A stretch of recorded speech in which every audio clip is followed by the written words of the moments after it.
Olha, você que não esteve aqui de manhã, eu quero dizer para você que está bem parecida a quantidade de pessoas, viu? Nós glorificamos o Senhor por podermos ter essa opção de fazermos um culto à noite, um culto de manhã. E estamos vendo aí no segundo domingo, né, que tem sido bem balanceado e glória a Deus por isso. Muito bom tê-lo aqui hoje à noite. Espero que para alguns, mais uma vez, que não podiam estar participando conosco por estarmos fazendo só pela manhã, você possa estar desfrutando da comunhão, desse momento à noite também. Vamos ler então 1 Coríntios capítulo 2, do versículo 1 a 5. A palavra de Deus diz assim: Eu, irmãos, quando fui ter convosco, anunciando-vos o testemunho de Deus, não o fiz com ostentação de linguagem ou de sabedoria, porque decidi nada saber entre vós, senão a Jesus Cristo e este crucificado. E foi em fraqueza, temor e grande tremor que eu estive entre vós. A minha palavra e a minha pregação não consistiram em linguagem persuasiva de sabedoria, mas em demonstração do Espírito e de poder, para que a vossa fé não se apoiasse em sabedoria humana, e sim no poder de Deus. Feche seus olhos mais um instante, vamos orar. Deus Pai, Deus querido, nos achegamos a Ti nessa noite, por meio da Tua palavra e do agir do Teu Espírito, na certeza de que o Senhor está no meio de nós, e na certeza de que podemos sair daqui, deste lugar, transformados, impactados, renovados, restaurados, confortados e confrontados com a Tua boa palavra. Que o Teu Espírito opere o que precisa ocorrer dentro de cada um de nós, na realidade, na circunstância, na demanda de cada um, nos nivelando, nos trazendo a um prumo, a um lugar de retidão e de precisão com respeito à Tua palavra, às Tuas ordenanças, os Teus preceitos na nossa vida. Nós oramos e Te agradecemos, Deus, pelo privilégio que é de Te conhecer e de caminhar no reino da luz. Em nome de Jesus. Amém. Pode se sentar. Fala para a pessoa do seu lado aí, como é bom ter você do lado da luz. Ah, quantas histórias lindas, não é, amados? Cônjuges que oraram e intercederam anos a fio pela conversão do marido, da esposa. Pais que oraram pelos filhos, filhos que oraram pelos pais. E hoje nós temos uma família, e claro, a batalha ainda não acabou.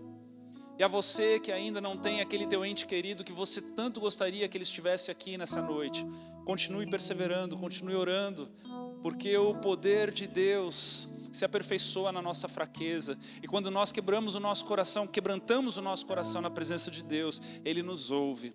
Então continue orando, persevere em nome de Jesus.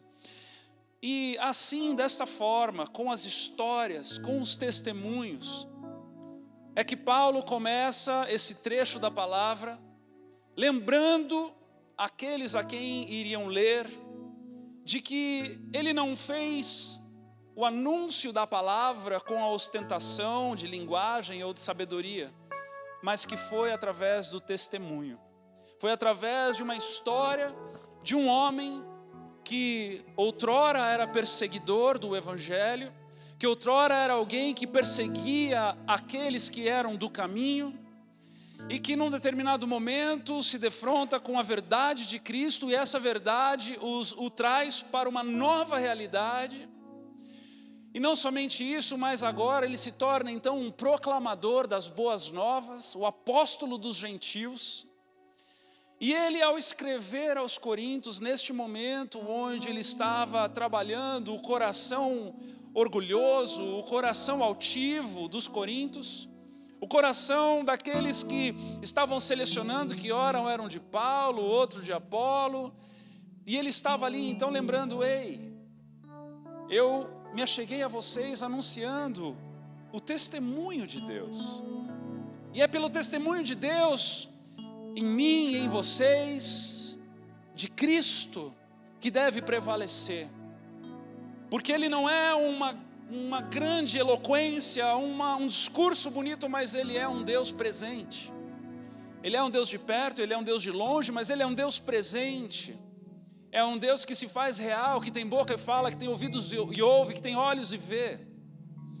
E ele se apresenta desta maneira. E ele continua dizendo no versículo 2, e ele vai agora decorrer o caráter da sua pregação.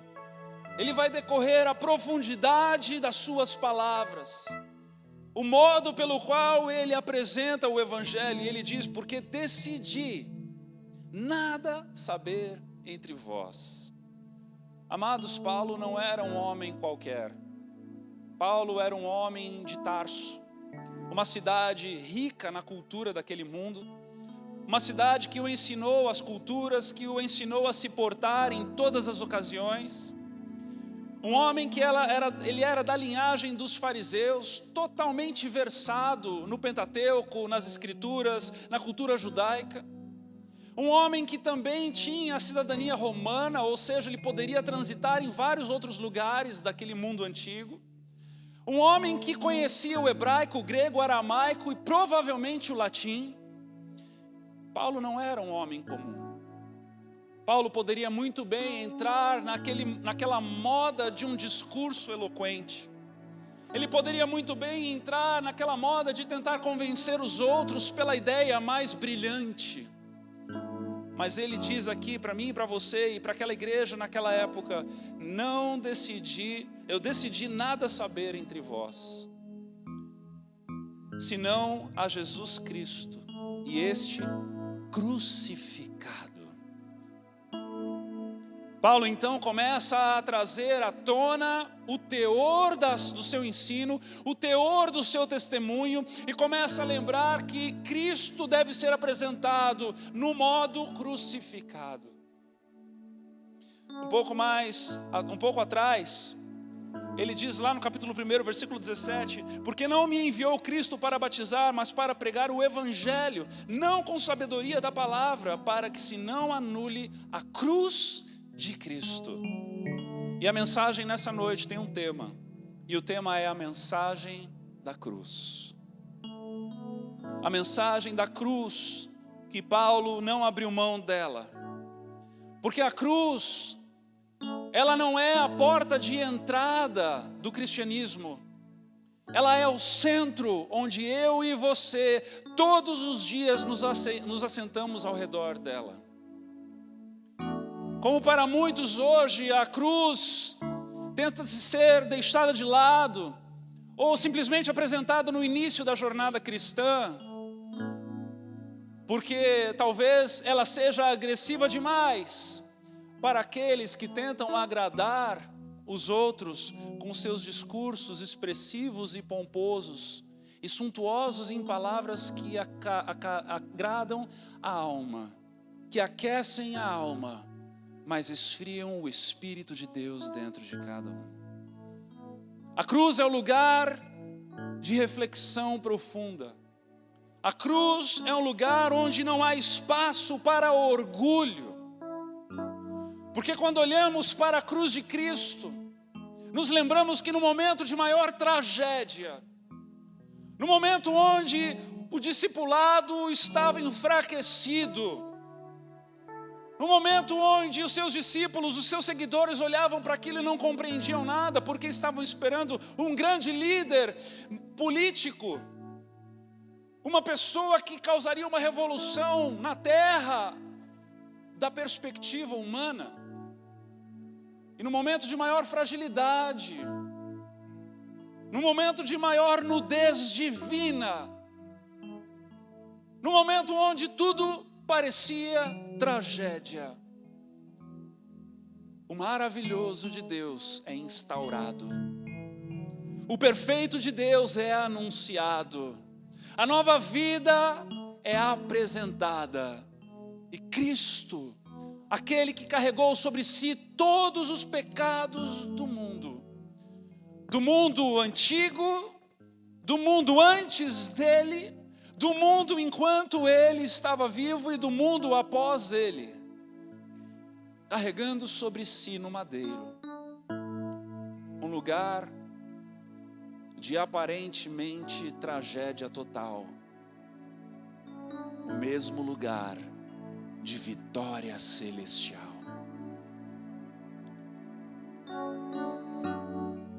Paulo então refuta.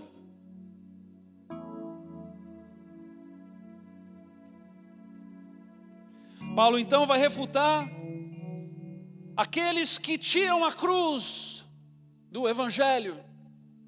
Um pouco mais adiante, num outro contexto, numa outra carta aos Filipenses, Paulo escreve no capítulo 3, versículo 17, e ele diz assim: irmãos, sede imitadores meus, e observai os que andam segundo o modelo que tendes em nós. Pois muitos andam entre nós, preste atenção, muitos andam entre nós, dos quais repetidas vezes eu vos dizia e agora vos digo até chorando, que são inimigos da cruz de Cristo. O destino deles é a perdição, o Deus deles é o ventre, e a glória deles está na sua infâmia, no seu embaraço, na sua desonra, visto que só se preocupam com as coisas terrenas. Irmãos amados, todas as vezes que nós ouvimos um discurso em que a cruz de Cristo é retirada, algo está de muito errado. Seja ele de um púlpito, ou de uma oratória, de um discurso pastoral, pessoas que estão tendenciosas a um tal de certo coaching no momento da ministração, onde o objetivo é elevar a alma humana por meio de Cristo crucificado, ou seja, como se a vida na fé fosse uma vida que porque agora Cristo padeceu, está consumado e tudo isso é verdade, agora nós possamos então nos dar o direito de nos considerarmos elevados acima de outras pessoas. Como que se o poder de Deus fosse um poder para nos trazer uma vanglória própria. Todas as vezes que ouvimos algum discurso desse gênero, tenha certeza absoluta que a cruz foi retirada desse discurso.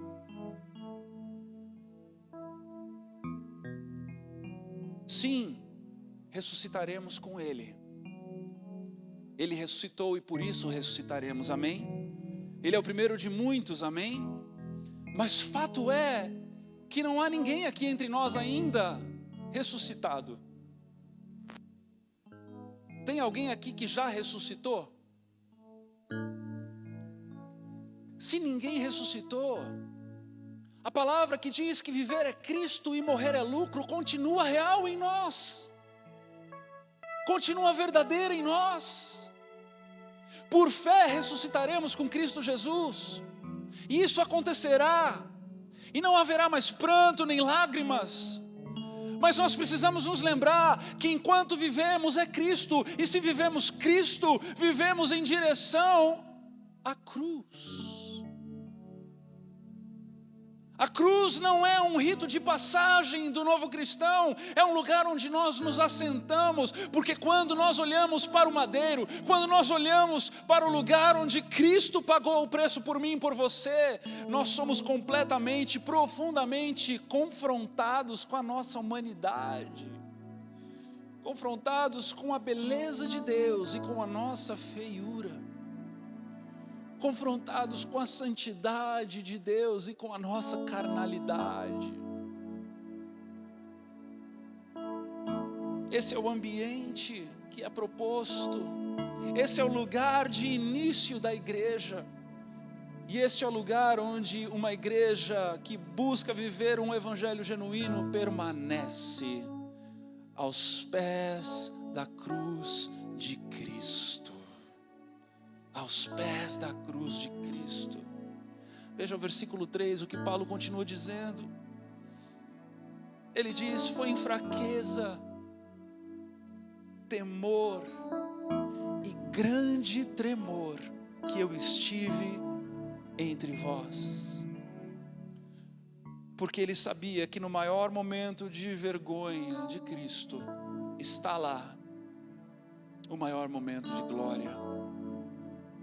De que na fraqueza, no temor e no tremor encontramos uma nova vida em Cristo Jesus. E este é o ambiente onde nós somos transformados, onde nós somos discipulados, onde nós somos confrontados com a palavra. É no ambiente em que nos encontramos pobres, cegos e nus. O ambiente em que nos encontramos despidos de todo orgulho, de toda altivez, e somos então barro nas mãos do oleiro. E somos então um ambiente em que o Senhor tem acesso com facilidade. Um ambiente em que os discipuladores, os pastores, os líderes podem acessar e tocar e falar das profundezas do coração, das dificuldades, dos desafios. E permitimos-nos então sermos transformados. No momento da crucificação de Cristo, nós sabemos que nessa história, Cristo fala com dois malfeitores, com dois homens que estavam no mesmo instante sendo crucificados com Ele. E o texto que vai decorrer isso está lá em Lucas capítulo 23, a partir do versículo 39. E a história diz assim, que um dos malfeitores crucificados blasfemava contra ele. Pense que ainda que sendo crucificado, ainda que pagando um alto preço, um homem é capaz de blasfemar, de satirizar a Jesus. Essa é a nossa carnalidade gritando alto e dizendo que do que nós somos capazes de fazer quando não temos Deus no nosso coração. E ele dizia: não és tu, Cristo, de forma a desdenhar. Salva-te a ti mesmo e a nós também. Aqui a nossa carnalidade é representada, meus irmãos. A nossa capacidade de estarmos na pior fase da nossa vida e ainda assim desdenharmos de Deus, e ainda assim satirizarmos o divino, e ainda assim olharmos para a cruz de Cristo e não darmos valor nenhum. Esse é o ápice da carnalidade humana. Respondeu-lhe, porém, o outro, repreendeu-o dizendo: nem ao menos temes a Deus, estando sob igual sentença? Nós, na verdade, com justiça, porque recebemos o castigo que os nossos atos merecem, mas este nenhum mal fez. Do outro lado, representando um coração contrito e quebrantado, consciente do mal que havia feito, consciente de uma realidade que ele estava pagando por ela, e olha para Cristo com esperança, olha para Cristo com a esperança que vai além daquela realidade, vai além daquele contexto, ao ponto de dizer: Jesus, lembra-te de mim quando vieres no teu reino, lembra-te de mim quando entrares no paraíso. E Jesus lhe responde: em verdade te digo que hoje estarás comigo no paraíso. Um coração orgulhoso, Deus resiste, mas um coração contrito e quebrantado, Deus se agrada. Deus se agrada, porque é terreno, é terra fértil, é solo fértil para uma verdadeira transformação. E é o que Paulo estava dizendo àqueles irmãos da igreja de Corinto, lembrando-os do teor do verdadeiro cristianismo, para que todo orgulho pudesse então cair por terra, para que toda altivez não sobrasse mais nada disso, para que ele pudesse então admoestar e pastorear aqueles irmãos. E sabe, amados, a verdade é que nós encontramos essa carnalidade no meio de nós, muitas vezes na tentativa de um discipulado genuíno, Muitas vezes na tentativa de uma aproximação para que situações da vida sejam tratadas, sejam trabalhadas, nós encontramos a altivez e o orgulho e um coração endurecido. E hoje nós queremos denunciar essa carnalidade no nosso meio. Hoje nós queremos colocar a cruz de Cristo no centro de cada coração. Hoje nós queremos despirmos-nos ou lembrarmos-nos de que somos pobres, cegos e nus. De que se não fora o Senhor na nossa vida, meus amados, não nos restaria nada. Nada, nada. Cuidado, o cristianismo não é um degrau para ser elevado e se gabar dos outros, da humanidade e em todo o tempo. Jesus diz, eu vim para os feridos, pois os sãos não precisam de médicos. O que ele estava dizendo para aqueles fariseus naquele momento? Ele estava dizendo, olha, enquanto alguém não se colocar como enfermo, eu não tenho acesso a esse coração. Enquanto alguém não abrir verdadeiramente a porta do seu coração para que eu possa trabalhar, eu não farei nada. Não é porque ele não tem poder, é claro que ele tem poder para fazer o que ele quiser. Mas foi assim que ele o quis. Aprove ao Senhor pela loucura da pregação. O Senhor escolhe uns aos outros. O Senhor nos acrescenta nesse ministério da reconciliação. O Senhor nos ajuda nessa jornada para que possamos ser bênção um na vida do outro. E essa é a forma, é o modus operandi de Deus. Quer nós gostemos ou não. Agora, o que fazer com tudo isso? Precisamos então nos lembrar que essa cruz era nossa. Essa cruz era minha. Ela era tua. Essa cruz não era do santo Deus. O salário do pecado é a morte. Eu e você merecíamos essa morte. Eu e você merecíamos esse sofrimento. E é por isso que temos como símbolo do cristianismo a cruz. E a cruz vazia, por dois grandes motivos. Para nos lembrarmos de que Ele ressuscitou ao terceiro dia, Ele não está mais lá. E essa é a esperança que um dia ressuscitaremos com Ele.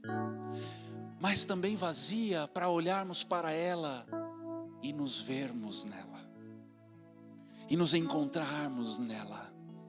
Nesse ambiente de vergonha, nesse ambiente de nudez, nesse ambiente de fragilidade, para que sempre, em todo o tempo, nos encontremos ao redor desta cruz de Cristo e sejamos impactados a não sermos mais os mesmos, e sejamos impactados a entendermos que se não fora o Senhor, de nada valeria. Eu e você somos os malfeitores que deveríamos estar pendurados. Então, por que não aceitar essa proposta? Por que não vivermos de quebrantamento em quebrantamento? Por que não vivermos então na facilidade e na fragilidade de um discipulado bíblico? Sabe, amados, ao longo da jornada do pastoreio, nós encontramos pessoas em que o orgulho e a altivez tomam conta e nos gera dificuldade do pastoreio. Existem aqueles que se justificam. No momento de confronto, no momento de um discipulado mais genuíno, onde algumas coisas precisam ser evidenciadas, algumas condutas precisam ser corrigidas, imediatamente a pessoa tem a facilidade de dizer, eu sou assim porque o meu histórico me trouxe a isso. Eu sou assim, eu reagi assim porque o fulano foi assim comigo. Ele deveria saber como eu sou. Ele não deveria me provocar. Mas o ambiente, sabe, pastor, eu trabalho muito e onde eu trabalho me torna ser essa pessoa, e eu sou assim. orgulho, altivez, dificuldade de se despir a um evangelho que promove esse ambiente. Outros gostam de se defender falando de outros. Ah não, pastor, veja bem, ó o fulano lá, ele também faz assim. Veja o cicrano lá, ele também faz desse jeito. É como que se nivelar por baixo estivesse tudo bem. Orgulho, altivez. Outros então não querem perder a reputação. Acham que se abrirem o coração e falarem das coisas mais sórdidas, dos pensamentos mais sujos para um discipulador, para um pastor, esse discipulador, esse pastor nunca mais olhará para ele com os mesmos olhos. Então ele fica se escondendo o tempo inteiro. Você já imagine aquela cena daquela pessoa que está dentro da água tentando esconder 6, 7 bexigas debaixo da água. Aquele trabalho, aquelas tentativas de provar para os outros algo que não é. E sabe, deixa eu desmascarar isso hoje em nome de Jesus. Os meus relacionamentos mais íntimos com pastores e líderes que eu tenho até hoje foram justamente com os pastores e líderes que eu abri as coisas mais sórdidas do meu coração. Foram justamente pessoas das quais eu sem vergonha falei tudo o que eu tinha que falar a respeito de assuntos específicos dos quais eu me envergonhava. E para o meu espanto, eles me amaram ainda mais, trataram o meu coração e me tiraram de lá. E hoje eu os guardo no coração com o maior carinho e apreço que eu posso guardar. Não se esqueça que aquele que ouviu, aparta-te de mim, Satanás, foi o mesmo que andou sobre as águas com o seu mestre. Não se esconda por detrás de uma máscara, por detrás de uma mentira. Não deixe que o orgulho lhe roube a preciosidade de ser autêntico, de ter uma fé autêntica, de viver uma vida verdadeira. Porque nenhum de nós é melhor do que ninguém. Somos todos iguais. Para não falarmos que somos todos farinhas do mesmo saco, somos todos pó do mesmo lote.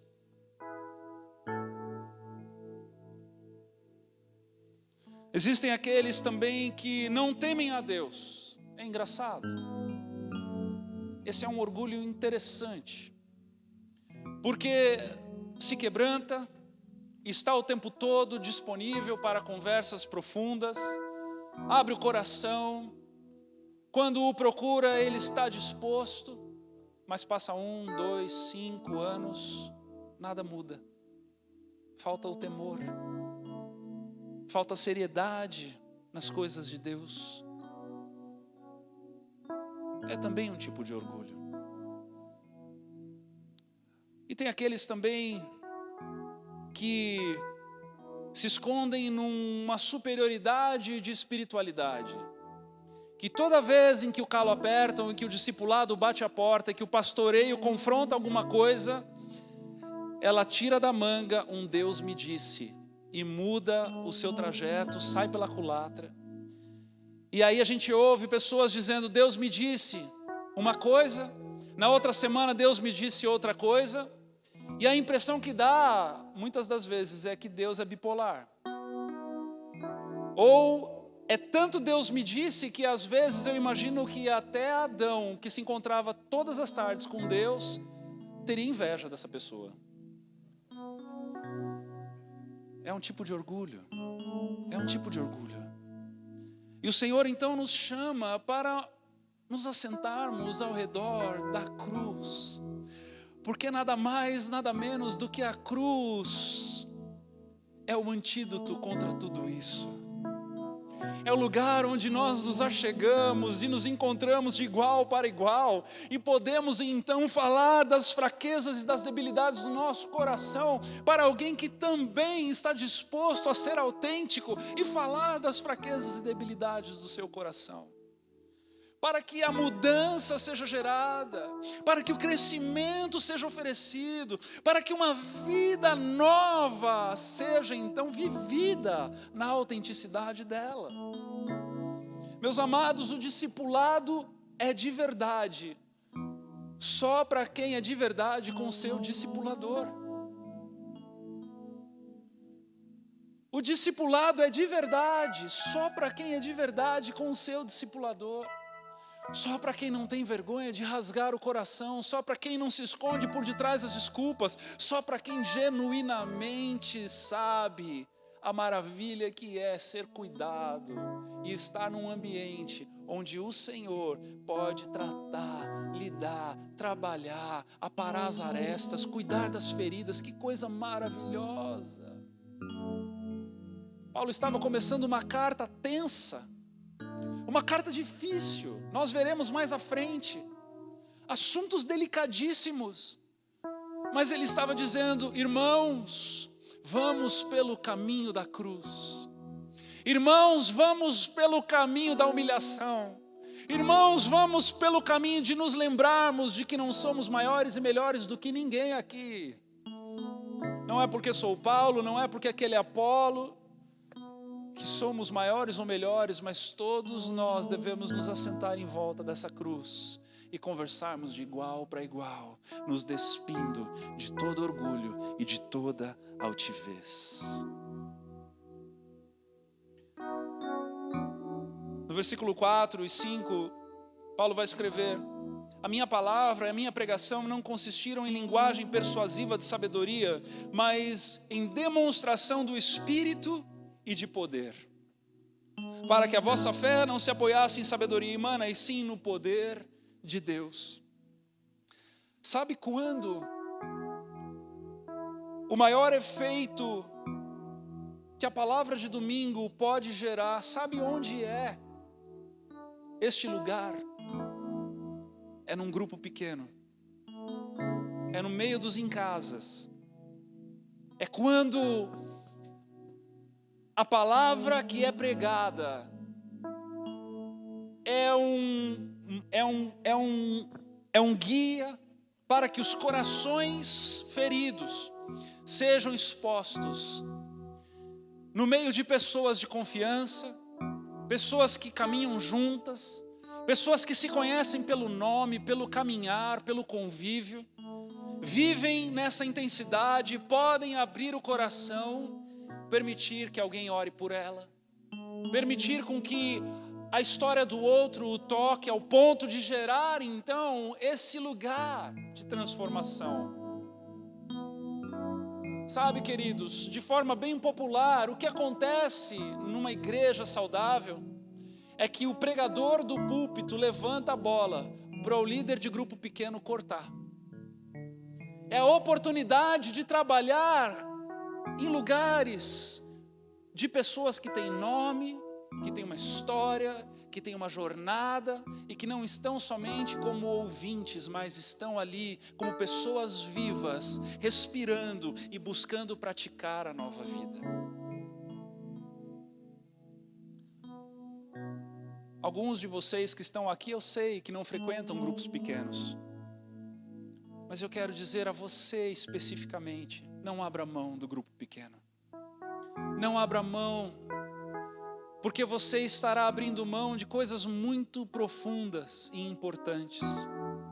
Porque é justamente num ambiente desse em que você vai encontrar uma igreja que não é uma igreja de um grande número, de pessoas que educadamente se cumprimentam na entrada e na saída, e que tem um pastor que prega no púlpito, mas que ao mesmo tempo tem aquele sentimento de distância. Porque é verdade, você, assim como eu, poderia dizer que muitos que estamos aqui hoje não nos conhecemos. E seria um cristianismo muito injusto se o contexto fosse esse. Porque nós encontramos nas Escrituras Jesus, que é o nosso maior exemplo, um homem que andava com poucos homens.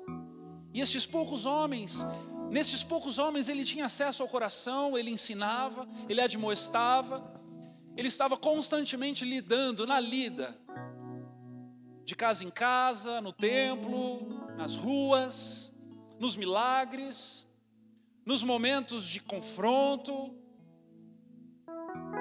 Isso é o cristianismo. Mas o cristianismo também é a reunião dos santificados, é o ajuntamento, onde a palavra apostólica é ensinada. Os próprios apóstolos disseram em Atos capítulo 6, não é justo que nós iramos servir as mesas e deixamos de estudar as Escrituras. É possível, ou melhor, é necessário que um norte seja levantado. Mas participar somente do culto de domingo é você estar vivendo os 50% daquilo que o cristianismo lhe oferece. Eu não estou falando de um modelo de igreja como tantas outras igrejas, nós estamos falando do modelo da igreja original. Estamos falando da igreja de Atos. Ah, pastor, mas é difícil. É difícil abrir o coração, é difícil abrir a vida. É difícil me achegar no meio de pessoas que talvez eu que já fui tanto rejeitado, me sinta rejeitado mais uma vez. Deixa eu te dizer, pague o preço, vale a pena. Porque pode ser que nesse ambiente você viva uma realidade de Cristo que você nunca imaginou viver. Pague o preço. Permita com que o teu coração esteja disponível nas mãos de alguém que quer o teu melhor. Desfrute desse ambiente de cruz, de humilhação. Que eu e você sejamos essa igreja que vive contra as correntezas do mundo. Ainda que pessoas cada dia mais estejam buscando o seu isolamento, estejam buscando a sua proteção contra outras pessoas, que eu e você não sejamos estes, mas que pelo contrário, sejamos conhecidos e encontrados como a igreja de Cristo, a igreja genuína de Cristo, em nome de Jesus. Eu quero convidar você a ficar de pé. Nós vamos ter um momento de reflexão para com a cruz de Cristo. Eu pedi para que o louvor nos ministrasse com essa canção. Você que é das antigas, Igas, vai conhecer essa música, uma música da harpa cristã. A harpa, pastor, o que é a harpa? Você não é das antigas. Mas sim, existe uma harpa cristã, e é um livro que condensa várias músicas que se cantavam. Em alguns lugares ainda se cantam. São letras profundamente cristocêntricas. Mais um mal dessa nossa geração, que as coisas estão sendo diluídas e nós temos que remar contra a maré. Não precisamos voltar a usos e costumes de tradição, mas precisamos resgatar o que é do Senhor, amém? Com isso não estou dizendo que cantaremos a partir de hoje músicas da harpa cristã, mas essa música é uma música profunda, e eu creio que assim como pela manhã, o Senhor vai ministrar o nosso coração aqui, enquanto nós cantamos e ouvimos ela, em nome de Jesus. Sejamos todos ministrados.